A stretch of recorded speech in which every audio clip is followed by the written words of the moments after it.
मोदी जी अगर कोई चीज़ कहते हैं तो हमारे लिए कमिटमेंट है। और मोदी जी ने कहा कि 400 पार, तो हम लोगों के लिए एक ब्रह्म वाक्य बन गया। अनिल बलूनी कैसा हो,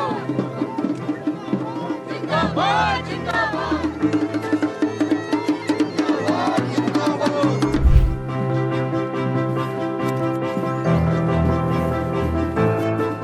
हमारे देश के सीडीएस, जो हमारे देश का सेनापति है, वो इस गांव से, इस मिट्टी से है। तो इस मिट्टी को हमको माथे पे लगाना चाहिए। ये सब वीरों का गांव है और ये सब लोग जानते हैं कि वीरता का मतलब क्या होता है। जब वो चलते थे लगता शेर आए, ऐसे लगता है पाकिस्तान चीन सब थर-थर कांप रहा हो जिससे। नमस्कार, आपके साथ मैं हूं सुचारिता कुकरेती और मैं इस वक्त उत्तराखंड में मौजूद हूं, जहां से आती है लोकसभा की 5 सीटें। इस वक्त गढ़वाल लोकसभा सीट पर मैं पहुंची हूं, जहां से बीजेपी ने अपने प्रत्याशी के रूप में उतारा है श्री अनिल बलूनी।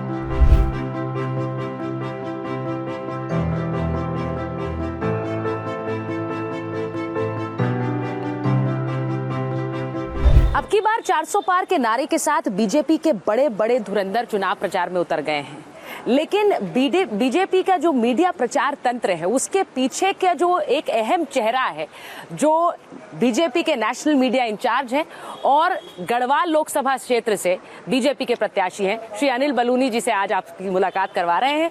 अनिल जी, बहुत बहुत स्वागत आपका रिपब्लिक भारत पर। बहुत धन्यवाद आपका। सबसे पहले तो मैं आपसे यही पूछूंगी कि देवभूमि में आप हैं, देवों का आशीर्वाद इस बार आपको मिल रहा है।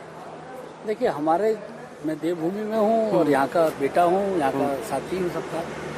और हम लोगों के साथ तो मेरे जो देव हैं वो यहाँ के सारे लोग हैं, यहाँ के जो नागरिक हैं वो सबको मैं देव मानता हूँ। और हमने ये पढ़ लिया है कि इस देवभूमि के जो हमारे लोग हैं, जो गढ़वाल के लोग हैं, इन लोगों के कल्याण के लिए काम करना है।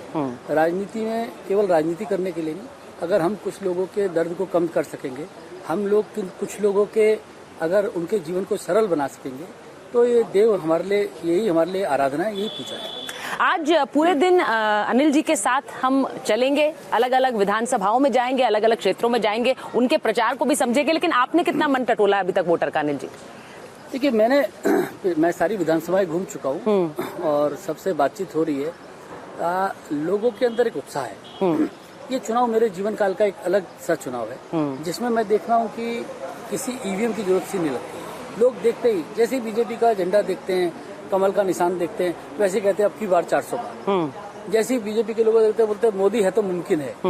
और आप देखिए, जिस तरह से पूरा विकास हो रहा है, जिस तरीके से उत्तराखंड के अंदर काम काज हो रहा है, उससे साफ लगता है देख के कि मोदी है तो मुमकिन है। पहाड़ में ट्रेन का आना, यही मोदी है तो मुमकिन। ये मेरे पीछे जरा तस्वीर एक बार दिखा दें। हम आज चुनाव कैंपेन ट्रेल पर चले बलूनी जी के साथ। उससे पहले जो तस्वीर आप पीछे देख रहे हैं, पहाड़ में रेल नेटवर्क की ये तस्वीर है। पीछे नदी, पीछे और उसके आगे देखिए रेलवे ट्रैक। बलूनी जी, इसके बारे में जरूर बताइए, क्योंकि मैं सुन रही थी कि ये स्ट्रैटेजिकली सबसे महत्वपूर्ण रेलवे ट्रैक जो कि अब गढ़वाल से कनेक्ट करेगा देश को। देखिए, जब ये प्रोजेक्ट पूरा हो जाए 2026 के आसपास, ये प्रोजेक्ट हमारा पूरा हो जाए, आप सोचिए कि पहाड़ का जीवन कैसे सुगम होगा जब आप ऋषिकेश से बैठेंगे और कर्णप्रयाग तक ट्रेन से जाएंगे। और लोगों के जो समय है, लोगों का जो पर्यावरण का संरक्षण होना है, आज इतनी गाड़ियां चलते हैं, ट्रेन से हम बहुत तेजी से निकलेंगे, जीवन भी सुगम हो जाएगा, लोगों के लिए आसानी होगी, यहाँ विकास होगा, यहाँ तीर्थाटन बढ़ जाएगा, यहाँ पर्यटन की अपार संभावनाएं बढ़ेंगी। जो हम देवभूमि को बनाना चाहते थे, जो मोदी जी का सपना है आगामी दशक उत्तराखंड का होगा, ये उसका एक प्रतीक है सामने जो आप देख रहे हैं। अच्छा, एक बात बताइए बलूनी जी, दिन की शुरुआत आप कैसे करते हैं? आज प्रचार के लिए निकले हैं, तो एक टिपिकल डे अनिल बलूनी के लिए कैसा होता है? देखिए, वास्तविकता मैं आपको सच बताऊं, इसमें मैं अपनी कोई प्रशंसा तो मेरे को करने की आवश्यकता। हमारा पार्टी एक बहुत ही स्ट्रक्चर्ड पार्टी। पार्टी के अंदर पूरा सिस्टम बना हुआ है। पार्टी के अंदर सारी सिस्टम है कि कहाँ जाना है, क्या नहीं करना। मैं तो सच बताऊं, मैं तो कपड़े पहन के तैयार होता हूँ, कार्यकर्ता मुझे ले जाते हैं और जनता तक लेके जाते हैं। मैं सबसे अपनी बात कहता हूँ, हमारा कार्यकर्ता ये दुनिया की एक ऐसी पार्टी है जहाँ कार्यकर्ता बहुत ही देवतुल्य कार्यकर्ता है। ये सुबह से शाम तक मेहनत करता है कार्यकर्ता, मुझे लेके जाता है, कंधे पे बैठाता है, नारे लगाता है, लोगों तक ले जाता है सब कुछ करके मुझे सिर्फ कपड़े पहन के तैयार होना होता है, वहां जाके अपनी बात बोल देना होता है। मैं तो लोगों से पूछता हूँ अब की बार, तो लोग कहते हैं 400 पार। मैं कहता हूँ कि फिर एक बार, बोलते मोदी सरकार। मैं कहता हूँ मोदी है, तो कहते मुमकिन है। मैं कहता हूँ आएगा, तो वो कहते मोदी ही।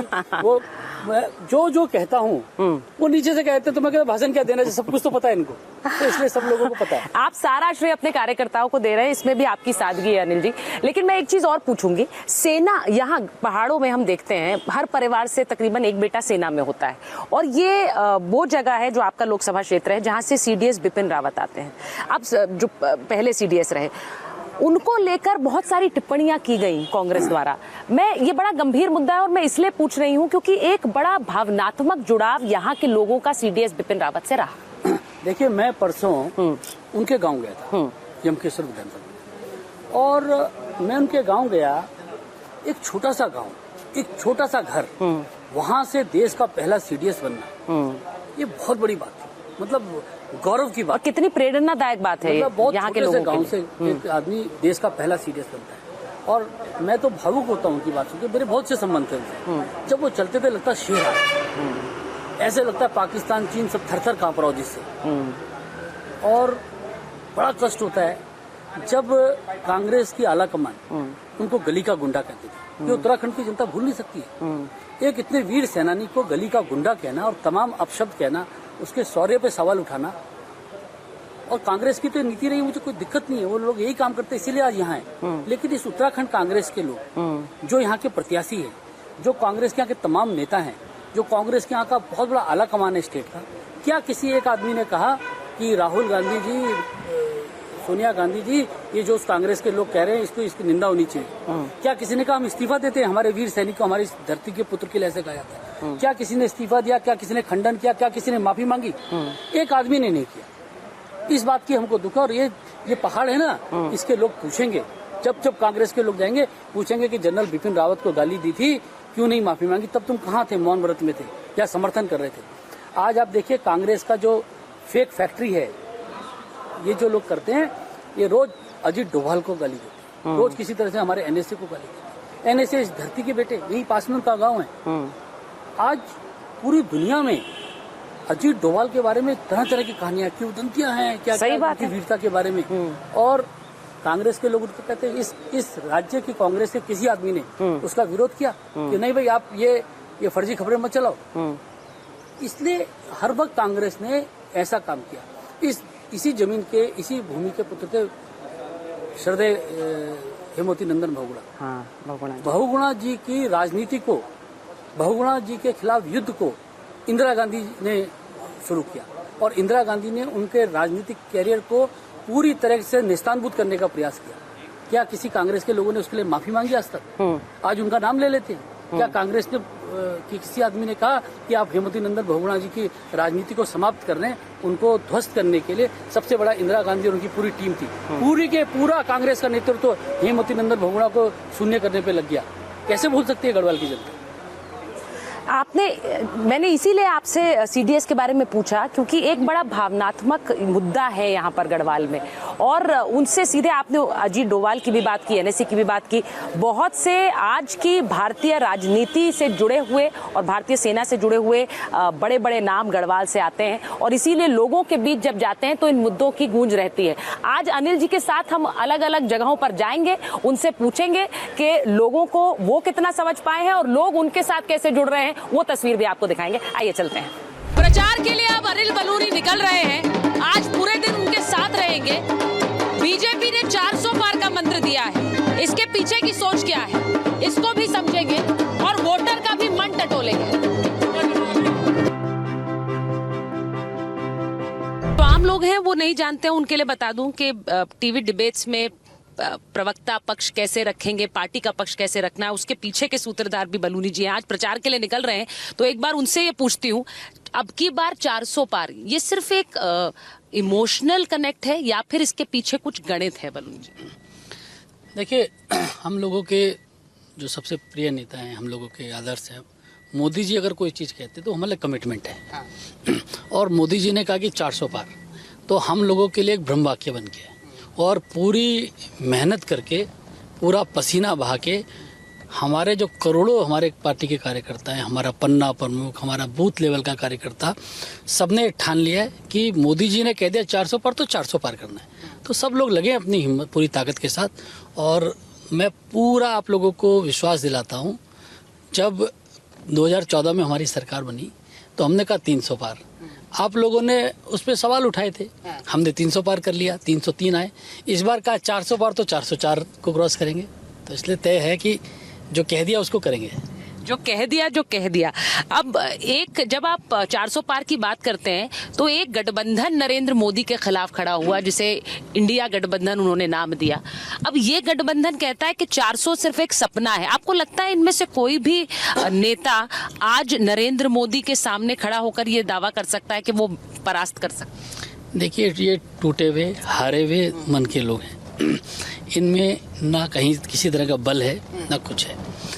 अब वो कह रहे 400 पार नहीं, उनकी हिम्मत नहीं है कि स्कैन नहीं मारे कि सरकार नहीं बना देंगे, अब 400 पार नहीं होने देंगे। उनका लक्ष्य अब ये है कि वो हमको सरकार बनाने से रोके, ऐसा नहीं है। वो कह रहे 400 पार नहीं होने देंगे। तो ये किस तरह की सोच है, ये सोच लीजिए। फिर दूसरी बात ये बताइए, इस उत्तराखंड में इंडिया गठबंधन क्या है? कांग्रेस है, वो हमारे खिलाफ लड़ रही है। अब अगर स्टालिन तमिलनाडु से आके हमारे यहाँ उत्तराखंड में क्या करेंगे इंडिया गठबंधन, या ममता बनर्जी क्या कर लेंगे, या लालू प्रसाद यादव क्या करेंगे? ये सब अपने अपने राज्य में पहले से ही हैं और ये हमारे खिलाफ ही लड़ते हैं। तो इसमें इंडिया गठबंधन ये एक इन्होंने ऐसी एक नारा दे दिया, इसका कोई अर्थ नहीं है। एक दो राज्यों में ये मिलकर लड़ेंगे, उसमें भी कुछ होने जाने वाला नहीं है। लेकिन ज़्यादातर जगहों पर इसका इंडिया गठबंधन का कोई मतलब नहीं है। ये आप लोगों के लिए टीवी की सुर्खियाँ और डिबेट में जरूर हो सकता है, बाकी वास्तव में कुछ और नहीं है। और केजरीवाल जी जो अब जेल में हैं, उस मुद्दे को आप कैसे देखते हैं? मैं इसलिए पूछ रही हूँ क्योंकि नेशनल पॉलिटिक्स में उसे इस तरह से दिखाया जा रहा है कि बीजेपी ने सारे विपक्षी नेताओं को के खिलाफ एक तरह से मुहिम छेड़ रखी है, सिर्फ बीजेपी दिखे और कोई ना दिखे। अच्छा, आप ये बताइए, अगर कोई शराब घोटाले में कोई लोग पकड़े जाते हैं, उनके पास से सबूत निकलते कि ये लोग शामिल हैं, मनीष सिसोदिया, संजय सिंह, ये वह ये बला बला बला, तो उन पे कार्रवाई ना करें? क्या करें? मतलब बताइए। अगर हमारे पास ये बहुत स्पष्ट सबूत है कि मतलब एजेंसीज के पास कि इन पे कार्रवाई होनी है, इनके नाम आए हैं, तो उस पर कार्रवाई ना करें क्या? कोर्ट भी मानता है कि इसमें संज्ञान लेने के लिए चीज़ें हैं, सब कुछ है, सबूत है, सब कुछ तो है, सारे एविडेंस है। अब उसके बाद क्या करें? मतलब विपक्ष के नेता तो इन पर कार्रवाई ना करें। नरेंद्र मोदी जी की सरकार में भ्रष्टाचार पे 0 टॉलरेंस है। जो आदमी भ्रष्टाचार करेगा उस पर कार्रवाई जरूर होगी। अगर किसी सांसद के घर से, उनके किसी नेता के घर से 450 करोड़ रुपए की गड्डियाँ निकलती हैं, मशीनें थक जाती हैं, तो कार्रवाई ना करें क्या? क्या बेंगलोर के अंदर इनके निगम पार्षद के पास से 100 करोड़ रुपए की धनराशि मिलती है कैश, तो क्या नहीं करें? क्या करें? आप बताइए, इससे बड़ा और क्या चाहिए? क्या आपने आज तक इतिहास में देखा 450 करोड़ रुपए कैश निकलना? वो कहते हैं एजेंसीज को बीजेपी का कोई नेता नहीं नजर आता, सिर्फ हमारे नेता नजर आते हैं। अब मेरे को बताइए ना कि 450 करोड़ रुपए की गड्डियां निकल जाना, ये सबूत नहीं है क्या? इस पर कार्रवाई नहीं करें क्या? दिल्ली में आप कभी शराब घोटाले वाला केस देखिएगा, कभी रिसर्च कीजिएगा, क्योंकि मैं मीडिया विभाग का प्रमुख हूँ तो मुझे करनी होती है। उसमें इतना सब्सटेंस है, और क्या चाहिए? मतलब आप जो कमीशन है उसको 6 से बढ़ा के 12% कर देते हैं और फिर 6% वापस ले लेते हैं। मतलब क्या क्या चीज़ें हैं उसमें, आप जाइएगा। मतलब मैं एक एक विषय को अगर लूँगा तो आंखें खुल जाएंगी। और एजेंसी ने सोच समझ के, क्या किसी कोर्ट ने भी उसको आज तक गलत नहीं ठहराया? ये न्यायालय में जाए ना भाई, न्यायालय में जाके बोल के आए कि भाई ये गलत है। अच्छा, एक बड़ी इंटरेस्टिंग चीज है, क्योंकि आप मीडिया विभाग को हेड करते हैं, एक सोच ये है कि ऐसा जाल बिछाया बीजेपी के ने कि सब लोग केजरीवाल करते रह जाएं, वो तो सिर्फ दिल्ली की 7 सीटों तक सीमित रह जाएंगे, बाकी जगहों पर प्रचार और बीजेपी आगे निकल जाएगी। ये भी एक स्ट्रैटेजी है। अच्छा बताइए ना, कहाँ प्रचार हो रहा है? आप मुझे ये बताइए तो सही, प्रचार कहाँ हो रहा है? मैं आपको बता चुका हूँ, ऐसी पिछले चुनाव में 11 ऐसे राज्य मेरे ध्यान में आ रहे हैं जहां कांग्रेस का 0 है, 0। अब आप बताइए, इस बार 13 राज्यों के, पिछली बार वो अपने जो विपक्ष के नेता थे वो 1 सीट जीते हैं, इस बार वो भी नहीं जीतेंगे। इस बार 12-13 राज्यों जहाँ 0 होगा। तो अब ये लड़ाई लड़ कहाँ रहे हैं? ये लड़ाई नहीं लड़ रहे हैं, इनमें लड़ाई लड़ने की क्षमता नहीं, इसमें आत्मा का बल नहीं है इन लोगों में। ये कहाँ से लड़ाई लड़ेंगे। एक देश एक अलग तरफ चल पड़ा है। आप सड़क पे जाइए ना, मोदी जी के बारे में पूछिए, आपको समझ जाता रहेगा। ये एक ऐसा राज्य है जिसने यूसीसी इम्प्लीमेंट कर दिया है। यूसीसी की गूंज आपको लगता है चुनाव बाद भी रहेगी, और उत्तराखंड से ही शुरुआत हुई। देखिए, हमारा वर्षों से हमारे वादे रहे। हम जब छोटे थे तब हम नारे लगाते थे, सौगंध राम की खाते हैं मंदिर वहीं बनाएंगे, तो हमारे रोंगटे खड़े हो जाते थे। सौगंध राम की खाते हैं मंदिर वहीं बनाएंगे, और हमारे को लगता था कब बनेगा मंदिर। वो मंदिर मोदी जी ने बना दिया। हम बचपन से जब स्वयंसेवक थे और विद्यार्थी परिषद में थे तब नारे लगाते थे, शहीद हुए जहां मुखर्जी वो कश्मीर हमारा है। हम सोचते 370 हटेगी क्या कभी, वो 370 हट गई। ट्रिपल तलाक वाला हट गया, सीए आ गया, यूसीसी आ गया।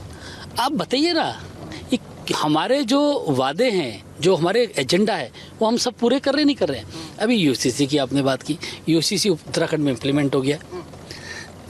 अब उसकी समीक्षा हो रही है, सामाजिक समीक्षा भी हो रही है, वैधानिक समीक्षा भी हो रही है, सारी समीक्षा होगी। उसके बाद जो निकलेगा वो पूरे आगे भी जाएगा। एजेंडे में है 2024 के। नहीं, मैंने कहा ना, हमारे एजेंडे में हम तो यूसीसी बोलते ही आए, हमने लागू भी किया उत्तराखंड के अंदर। अब उसके अंदर मान लीजिए अगर कुछ चीज़ें होंगी तो उसको देखेंगे, जब उसकी वैधानिक समीक्षा होगी तो सामने आएगा। सब कुछ ठीक चला, लगा कुछ इसमें एक आध नट बोल्ट और ठीक करना तो ठीक करेंगे, नहीं तो आगे चलेंगे।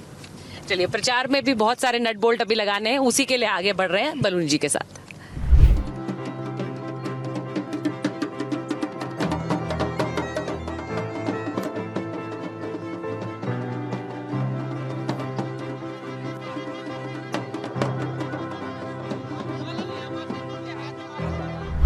ये सारा जो आप देख रहे हैं जनमत, ये पूरा का पूरा मोदी जी के परिवार के लोग हैं, और मोदी जी के प्रति जो उनकी अगाध श्रद्धा है उसके लिए सारे लोग, भारतीय जनता पार्टी के लोग, ये सारा मोदी का परिवार है। कैसा हो अनिल बलूनी, कैसा हो। जिंदाबाद जिंदाबाद।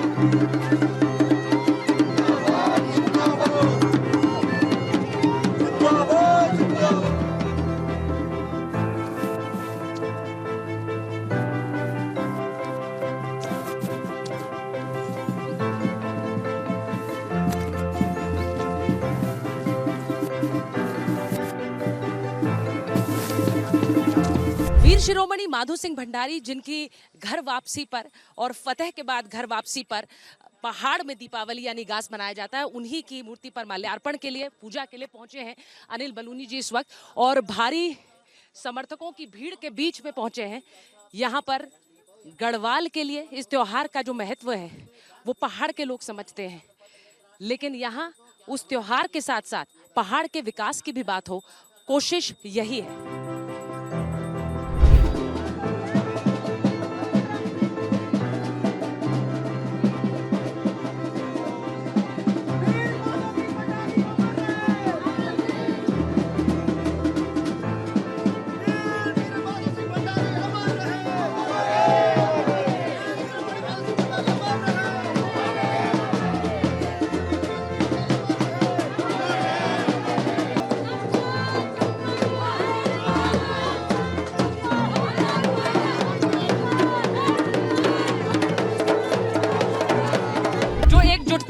नेताओं के बीच पार्टी में बड़ा जरूरी है, बहुत है। हमारे यहाँ पार्टी में आज विनोद कंडारी जी हमारे यहाँ के विधायक हैं, वो ऐसा चुनाव लड़ रहे हैं जैसे वो स्वयं लड़ रहे हो। बिल्कुल, मैं देख रही हूँ। यही भारतीय जनता पार्टी की कार्य संस्कृति है। यही मोदी जी के नेतृत्व में हम सबने सीखा है कि पार्टी को विजय बनाना और देश के लिए काम करना, यही हमारी एकजुटता है सब।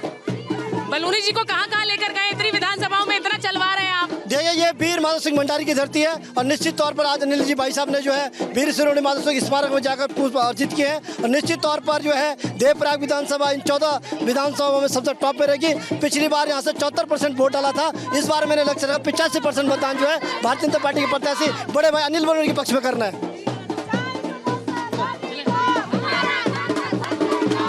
यहाँ गढ़वाल लोकसभा क्षेत्र में लोगों से जानना जरूरी है कि इस वक्त क्या चल रहा है, गारंटी किसकी चल रही है? मोदी की गारंटी पहाड़ों में भी है क्या? स्वाभाविक रूप से मोदी जी की गारंटी ने इस देश के एक एक व्यक्ति को स्पर्श किया हो। जो पिछले 10 सालों का रिपोर्ट कार्ड लेकर हम पूरे देश में जनता के बीच में गए हैं, उसी तरह उत्तराखंड में उत्साह है। और आप सामने कैमरा घुमा के देखेंगे तो ये ऋषिकेश कर्णप्रयाग रेल लाइन दिखाई दे रही है, उसके बगल में ऑल वेदर दिखाई दे रही है। लोगों को अन्न सुरक्षा योजना, आवास सुरक्षा योजना से लेकर दुनिया भर की योजनाएं मिली हैं। एक एक लाभार्थी यहाँ दिखाई दे रहा है, और जो लाभार्थी की श्रेणी में नहीं है वो कम से कम सड़कों का और रेल का लाभ लेगा, सड़कों का ले रहे हैं। बहुत जल्दी हमारी सड़क लाइन, जो ये ट्रेन के टनल हैं जो ब्रेक थ्रू हो चुके हैं कई, तो ये दिखाई देगा। उत्साह है लोगों में। प्रधानमंत्री नरेंद्र मोदी 2 बार प्रधानमंत्री बनने के बाद तीसरी बार प्रधानमंत्री बनने के लिए चुनाव है। आपको लगता है रहा आसान है? हाँ आसान है, आराम से जीत जाएंगे। 400 से ज़्यादा मतों से जीतेंगे। 400 के से ज्यादा? 400 से ज़्यादा सीटों से जीतेंगे, सांसद सीट। हाँ। और भारी बहुमतों से जो है सरकार बनेगी। और मुझे लगता है कि विश्व में जो है एक परचम लहराएगा कि तीसरी बार जो है लगातार मोदी जी की सरकार रही। मेरा सूरवीर सिंह बेस्ट पूर्व प्रधानमंत्री था। मुझे ये बताइए कि यहाँ पर प्रधानमंत्री नरेंद्र मोदी का जो नेतृत्व है उसे कैसे देख रहे हैं पहाड़ के लोग? पहाड़वासी क्या, पूरा विश्ववासी, मतलब पूरे भारतवासी उल्लास है लोगों में। जो उनका इन 10 सालों में जो उन्होंने विकास किया, एक्चुअली जो 50 साल जो सरकार चलाई कांग्रेस ने, उनकी अगर उनको देखा जाए तो 10 साल में बहुत ज़्यादा विकास हुआ है। तो आज और घर घर विकास पहुंचा है। आज हमारे जो दूर दराज के गांव हैं जहां पे लाइट नहीं थी, पानी नहीं थी, और चाहे सिलेंडर की बात हो, चाहे स्वास्थ्य की बात हो, लेकिन आज पूरे एक एक कस्बे में, एक एक जो हमारे इंटीरियर में जो लोग हैं दूर दराज में, सब आज खुश है। और नरेंद्र मोदी की जो लोकप्रियता है उसको और बढ़ाना चाहते हैं। और अब की बार 400 पार का नारा है, जरूर 400 पार होना है इस बार। 400 पार, अब की बार 400 पार, नरेंद्र मोदी जिंदाबाद, नरेंद्र मोदी जिंदाबाद, अनिल बलूनी जिंदाबाद, अनिल बलूनी जिंदाबाद, विनोद कंडारी जिंदाबाद, विनोद कंडारी। मुझे ये बताइए, अच्छा एक बार मैं जरा पूछ रही हूँ, नरेंद्र मोदी के खिलाफ एक इंडिया गठबंधन खड़ा हुआ है, आपको लग रहा है वो टक्कर दे रहे हैं? वो कहाँ टक्कर दे रहे हैं? आप देखिए, इंडिया गठबंधन बना था, पश्चिम बंगाल में कहाँ है, दिल्ली में कहाँ हैं, आप तमिलनाडु के अंदर जाएंगे वहाँ कहाँ हैं, वो कहीं भी नहीं है। उत्तर प्रदेश की आप बात देखेंगे तो अखिलेश यादव जी कह रहे हैं कि मैं तो इतना परेशान हो गया कि मैं खुद के लोगों को टिकट नहीं दे पा रहा हूँ। तो गठबंधन तो वैसे ही ध्वस्त हो चुका है, वो आप छोड़िए। लेकिन मैं ये कहना चाह रहा हूँ कि उत्तराखंड का प्रत्येक वासी मोदी जी से व्यक्तिगत तरीके से जुड़ा हुआ है। वो जब प्रधानमंत्री नहीं थे, मुख्यमंत्री नहीं थे, तब भी वो उत्तराखंड से जुड़े हुए थे। आज मैं देखता हूँ कि सड़क के माध्यम से, गैस के माध्यम से, बिजली के माध्यम से, स्वरोजगार के माध्यम से आज उत्तराखंड का जन जन उनसे प्रभावित है। और उत्तराखंड की 5 सीट आज मोदी जी तक उत्तराखंड की जनता पहुंचाने जा रही है। मैं विश्वास के साथ कह सकता हूं कि वैसी 4 सीट तो वैसी निर्विरोध बीजेपी ला चुकी है। और 399 सीट 4 तारीख को 404 पार बीजेपी एनडीए गठबंधन जाएगा, मैं ये कहना चाहता हूं। तो मुझे बताइए कि यहाँ पर उत्तराखंड में इस बार 5 से 5 आएंगे? हाँ जी, हाँ जी, हाँ 5 के 5 आएंगे। पूरा झंडा लेकर आई है प्रचार? बहुत खुश हैं, बहुत खुश। नरेंद्र मोदी जिंदाबाद, जिंदाबाद। आप कहाँ से हैं? मैं कीर्तनगर से इस पार। अच्छा ये बताइए, महिलाओं की आवाज सुनी है नरेंद्र मोदी? जी बिल्कुल सुनी है, उनकी आवाज, उनका दर्द, उनका सब कुछ उन्होंने सुना है। इसीलिए आज मोदी जी तीसरी बार प्रधानमंत्री इस देश की कमांड संभालने जा रहे हैं। ये हमारा पूरा विश्वास ही नहीं, मोदी जी हैं तो सनातन है, सनातन है तो धर्म है, धर्म है तो हिंदुत्व है। इसलिए जब तक भाजपा है तब तक मोदी जी भी रहेंगे। अच्छा ये बड़ा पहाड़ में बहुत लोग बहुत भक्तिमय होते हैं, हम देखते हैं हर गली हर सड़क के थोड़ी दूर पर एक मंदिर होता है। तो ये जो सनातन की बात कर रहे हैं, सनातन से जो जुड़ाव है उसको आप इस मुद्दों में, इन चुनावों में कैसे देख रहे हैं? चुनाव तो मोदी जी राम मंदिर बनाए तो वो तो है, वो राम मंदिर की गूंज यहाँ भी है? जी बिल्कुल बिल्कुल बिल्कुल, राम मंदिर की गूंज तो पूरे देश में है। और उत्तराखंड के लिए तो माननीय मोदी जी ने बहुत कुछ किया है और बार बार वो यहाँ पर आते हैं। यहाँ पर महिलाओं के लिए उन्होंने बहुत कुछ किया है, तो राम मंदिर वाली बात तो जन जन तक जाएगी। राम मंदिर का मुद्दा मैं आपसे पूछ रही हूँ, आप आइए इधर। राम मंदिर का मुद्दा यहाँ पर पहाड़ में उसकी गूंज बिल्कुल है, यहाँ भी चल रही है। पार्टियां नहीं गई थी राम मंदिर के प्राण प्रतिष्ठा में, लेकिन भारतीय जनता पार्टी वो उनका दुर्भाग्य था, वो उनका मैडम वो उनका दुर्भाग्य है। लेकिन जो उन्होंने जो काम करके दिखाया है, जो लोग नहीं चाहते थे, अन्य पार्टियां नहीं चाहती थी कि राम मंदिर स्थापित हो या बने, अन्य पार्टियां नहीं चाहती थी, उन्होंने ये करके दिखाया है। ये बहुत ही बड़ा काम है, अन्य पार्टियां नहीं चाहती थी कि ऐसा हो।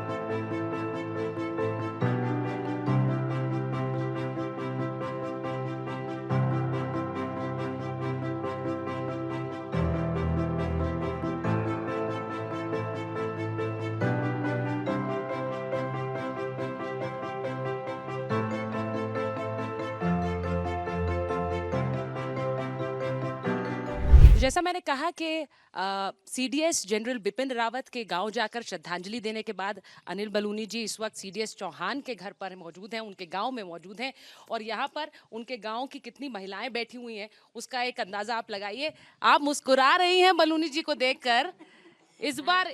हाँ, हमको बहुत खुशी हो रही है कि हमारे गांव में आ रखे हैं और देखेंगे आगे, कोशिश करेंगे हम लोग कि जीते, भगवान ये दुआ करें कि जीत जाए। देखिए ये खुशी इनके चेहरे पर नजर आ रही है, सबसे बड़ी बात है। मुझे लगता है बलूनी जी ये सबसे बड़ा आशीर्वाद भी है एक तरह से, जो खुशी उनके चेहरे पर नजर आ रही है। नहीं देखिए, इस ये जो गांव है ना, ये हमारे लिए तीर्थ की तरह है। हमारे देश के सीडीएस जो हमारे देश का सेनापति है वो इस गांव से, इस मिट्टी से है, तो इस मिट्टी को हमको माथे पे लगाना चाहिए। ये सब वीरों का गांव है और ये सब लोग जानते हैं कि वीरता का मतलब क्या होता है। ये सब लोग जानते हैं कि देश में जब सैनिक लड़ता है उसकी क्या भावना होती है और इस गांव के लोग निश्चित तौर पे देश के हर विषय से जुड़े, इनको जानते हैं कि किसको सरकार बनानी, किसको प्रधानमंत्री बनाना है, किसकी सरकार बना रही है, किसको। अच्छा, तालियां बजा रही है माता जी। माता जी, मोदी जी के बारे में क्या कहेंगी? देखती हैं मोदी जी को टीवी पे? कहाँ देखती मैं, देखती भी नहीं। अच्छा, हाँ, हम देखते हैं, बहुत कुछ कर रखा है उन्होंने हमारे लिए और हम भगवान से बोल के ऐसे पुरुष सबको दिए। भगवान जैसे मोदी भाई मिले हमें, हम चाहिए कि सबको मिले हैं, ऐसे ही सारा रहे हैं हमारे लिए। अच्छा, मैं आपसे पूछ रही थी, आप लोग बात कर रहे थे यहाँ गांव में क्या क्या चीजें आपको लगता है चाहिए और क्या क्या बदलाव हुए, क्या बोलना चाहेंगी? बदलाव अभी तो कुछ नहीं है।